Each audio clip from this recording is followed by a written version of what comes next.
The morning air in Brookside Park was cool and clean, the kind that filled the lungs gently and made early risers feel as if the day belonged only to them.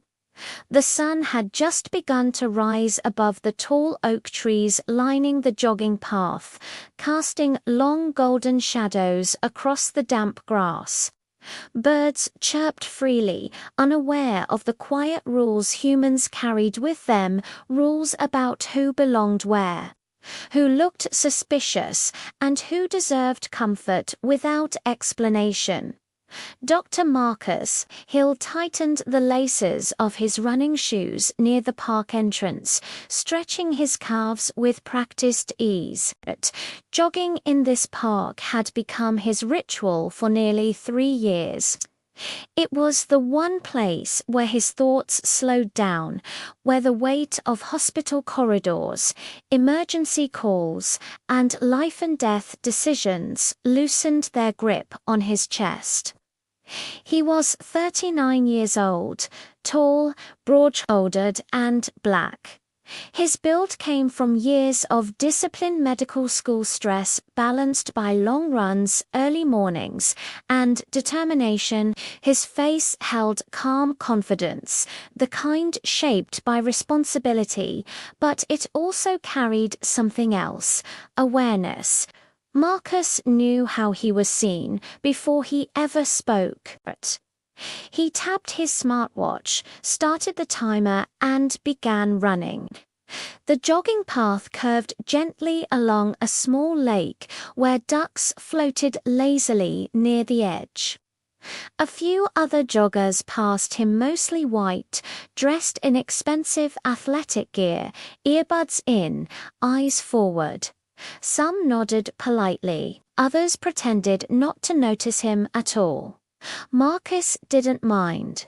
He was used to moving quietly through spaces that were never designed with him in mind. As he settled into his pace, he felt free.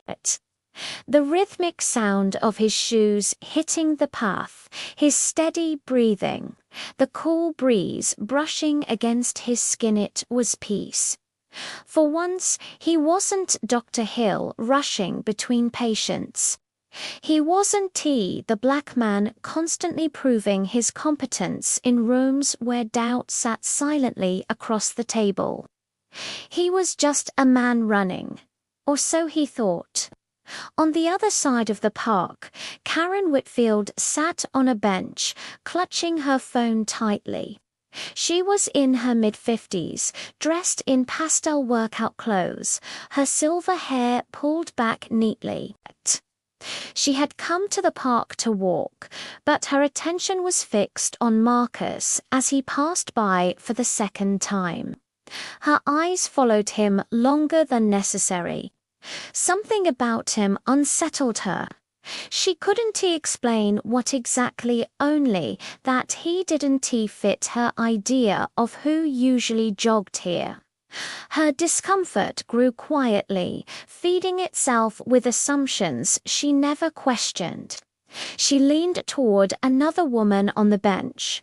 "Have you seen that man running round here?" she whispered. The woman shrugged. "Just a jogger." Karen frowned. "I don't know. He's been circling for a while." "That's jogging," the woman replied, distracted. Karen didn't respond. She pulled out her phone and watched Marcus disappear around the bend again. Her heart rate increased, though she was sitting still. The stories she'd heard on the news, the warnings shared in neighborhood groups, the fear dressed up as concernal of it crowded her mind.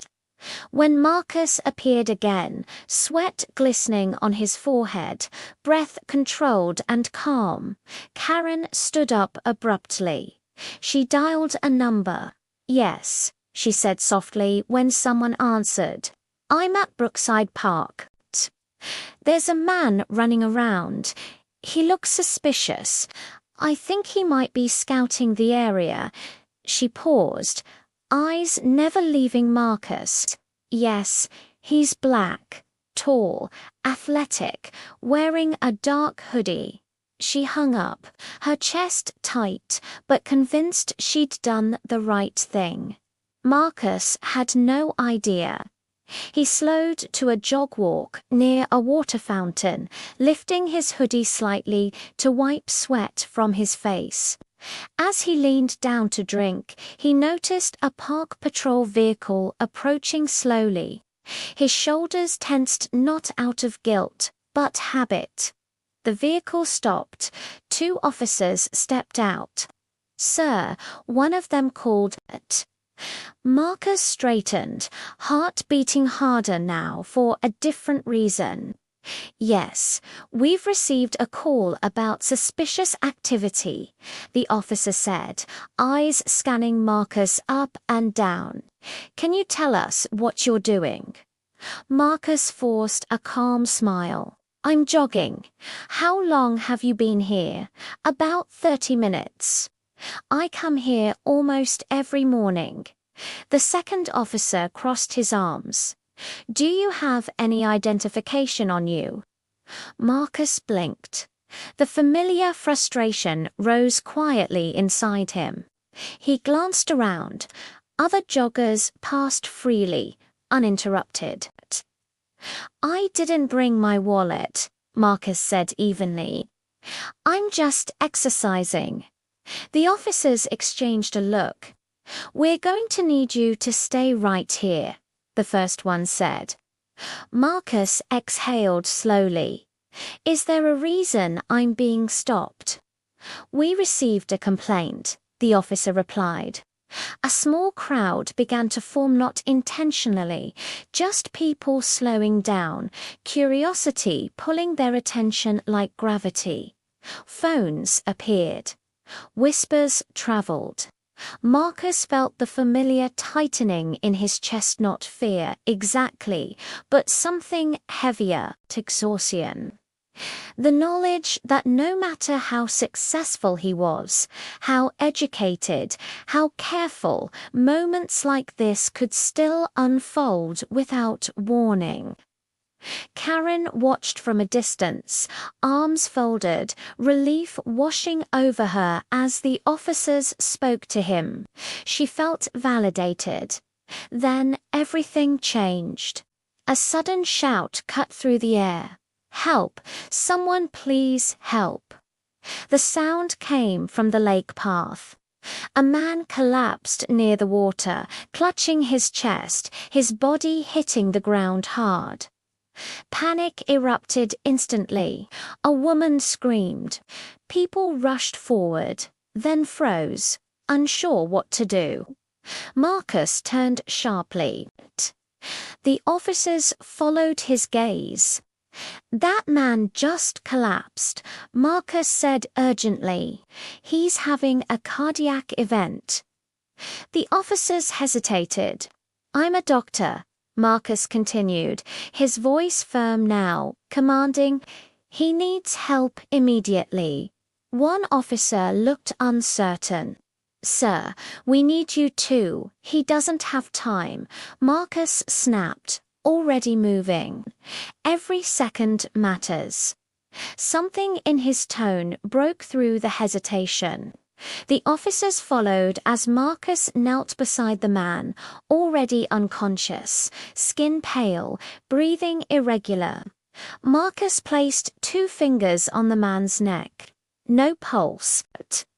"Call for an ambulance," Marcus ordered. Now one officer reached for his radio. Marcus positioned his hands and began chest compressions, strong, precise, relentless. His face transformed, calm giving way to focus so intense it felt almost sacred. The world narrowed to the rhythm of saving a life. "Clear space," he instructed the crowd. "Someone count with me." The same people who, moments earlier, had watched him with suspicion, now stared in awe.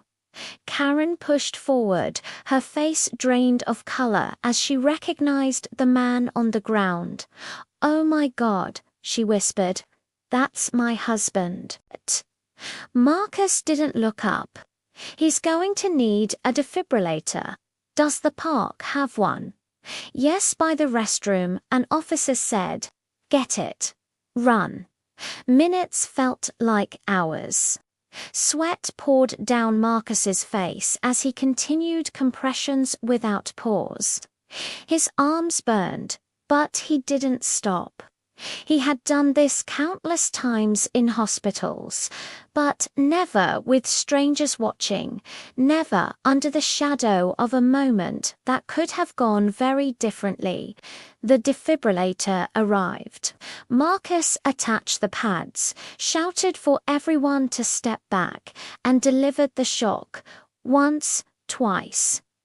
On the third attempt, the man gasped. A pulse returned. Relief rippled through the crowd like a wave. Sirens wailed in the distance. Karen collapsed to her knees, tears streaming down her face. The paramedics arrived swiftly, taking over as Marcus stepped back, breathing heavily, his hands trembling slightly from exertion. One paramedic looked at him. "Doctor." "Yes," Marcus replied. "Thank you," the man said sincerely. "You saved his life." Karen stood slowly, staring at Marcus as if seeing him for the first time. "You." Her voice cracked. "You're the one they stopped." Marcus nodded, wiping his hands on his hoodie. "Yes." She swallowed hard. "I was the one who called." The park felt silent. I thought. Karen began, then stopped. Her shame was visible now, unmistakable. Marcus looked at her not with anger, not with triumph, but with something quieter and more powerful. "I know," he said softly. The ambulance doors closed. Her husband was alive. Karen stepped closer, her voice barely audible. "I'm sorry, I was wrong." Marcus met her eyes. "Yes," he said simply. The officers shifted uncomfortably. One cleared his throat. "Sir, thank you for your help today." Marcus picked up his water bottle. "I didn't help because I was thanked," he replied. "I helped because it was right." He began walking away. People parted for him this time, not out of fear, but respect. Later that day, the story spread. Videos captured the moment, the stop, the collapse, the intervention. Headlines followed. Man reported as suspicious saves life in public park. Jogger detained, then becomes hero. But Marcus didn't feel like a hero. The next morning, he returned to the park. He jogged the same path. This time, people nodded differently. Some smiled. Some looked embarrassed. Some looked thoughtful. Marcus ran anyway, because the park was still public, because he still belonged, and because the truth had finally outrun the fear.